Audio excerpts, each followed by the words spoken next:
老师带着同学们来 X Park 进行校外教学。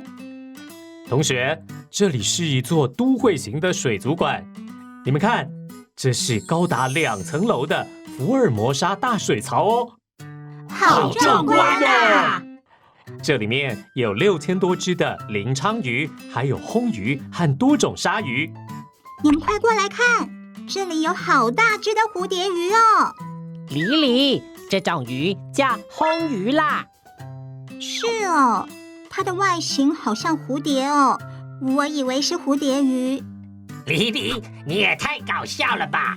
不过真的很多鱼耶，有鲨鱼、红鱼、林鲳鱼。那老师来考考同学，红鱼、鲨鱼、林鲳鱼、金鱼，它们真的都是鱼类吗？它们都生活在水里，而且名字里都有鱼，应该都是鱼类吧？可是金鱼要上来换气，它真的是鱼类吗？金鱼是哺乳类哦，鱼类用鳃呼吸，行体外受精；金鱼则是用肺呼吸。那红鱼、鲨鱼、林鲳鱼都是用鳃呼吸吗？鲨鱼的外观有一条一条裂开的构造，而林鲳鱼没有啊。同学看到一条条裂开的构造，称为鳃裂，是软骨鱼特有的构造。比较常见的软骨鱼有红鱼和鲨鱼，在这里都看得到哦。真的耶，我看到红鱼的鳃裂了。麦麦刚刚提到的林鲳鱼是硬骨鱼，硬骨鱼没有鳃裂，但有鳃盖与鱼标。鱼标是硬骨鱼用来调节比重、协助浮沉及发音的重要器官哦。同学们可以观察看看，我们常见的硬骨鱼有小丑鱼、弹涂鱼、海马哦。讲到这里，我们来做个题目看看吧。摄影师在澳洲大堡礁巧遇粉红色鬼蝠鲼，如附图。依据图中所看到的特征，推论有关粉红色鬼蝠鲼的相关叙述，何者正确 ？A. 以肺部呼吸 B. 属于硬骨鱼 C. 有着一条条鳃裂 D. 和海豚一样，都属于鱼类。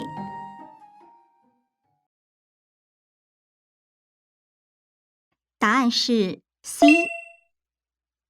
粉红色鬼蝠鲼是软骨鱼，用鳃呼吸，有着一条条鳃裂，所以选 C。没错，答对了。接着，老师和同学们来到热带雨林区。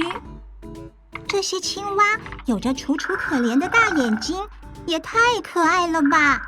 它们是从小到大都这么可爱吗？小猪啊，你小的时候长得跟现在一样吗？小时候不就是小青蛙吗？就像我小时候就是小猫一样。那你就不懂了，我小的时候是一只蝌蚪哦。哈哈，猫和蛙在分类上是不同的，两生类为卵生，行体外受精，它们的幼体生活在水中，用鳃呼吸，而成体用肺与皮肤呼吸，可以生活于陆地。因为行体外受精需以水为媒介，且它们皮肤无法防止体内水分散失，因此必须生活在潮湿有水的环境中。除了青蛙之外，台湾山椒鱼也是常见的两生类动物哦。啊，老师你看，这里有一排乌龟排排站晒太阳哎。它们排排站的样子真是可爱极了呢。同学们，知道为什么乌龟那么喜欢晒太阳吗？因为它们特别怕冷吗？因为乌龟是爬虫类，爬虫类为外温动物，在冬天有些会因体温降低而进行冬眠哦。平常于白天时，也可观察到它们会透过晒太阳提高体温，这样才不会失温哦。爬虫类也都生活在水边吗？我看很多乌龟都喜欢在水边。爬虫类用肺呼吸，体表具有鳞片或骨板，可以防止体内水分的散失，让爬虫类更适应陆地上干燥的环境。乌龟也是有不同种类，像是陆龟就生活在陆地上。乌龟生活在陆地上，它们是如何繁殖下一代的呢？爬虫类型体内受精，卵生，受精卵常有蛋壳保护，所以能适应干燥的陆地生活。常见有乌龟、鳄、蛇、蜥蜴。让我们来进行小测验，看大家是不是都听懂了。下图每个圆圈代表一类动物的特征，圆圈重叠处代表共同具有的特征。下列叙述何者最可能是图中灰色阴影所代表的特征 ？A. 用肺呼吸 B. 行体内受精 C. 为脊索动物门 D. 必须生活在潮湿有水的环境中。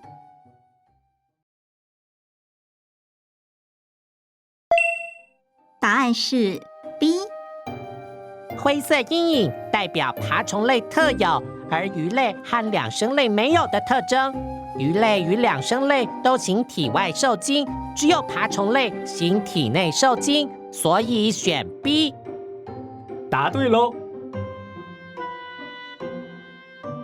我们来总结一下今天讨论的内容吧。1. 鱼类用鳃呼吸，行体外受精，可分为有鳃盖的硬骨鱼与有鳃裂的软骨鱼。2.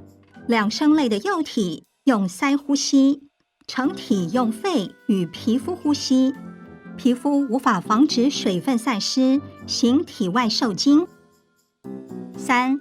爬虫类为外温动物，用肺呼吸，体表具有鳞片或骨板，并行体内受精。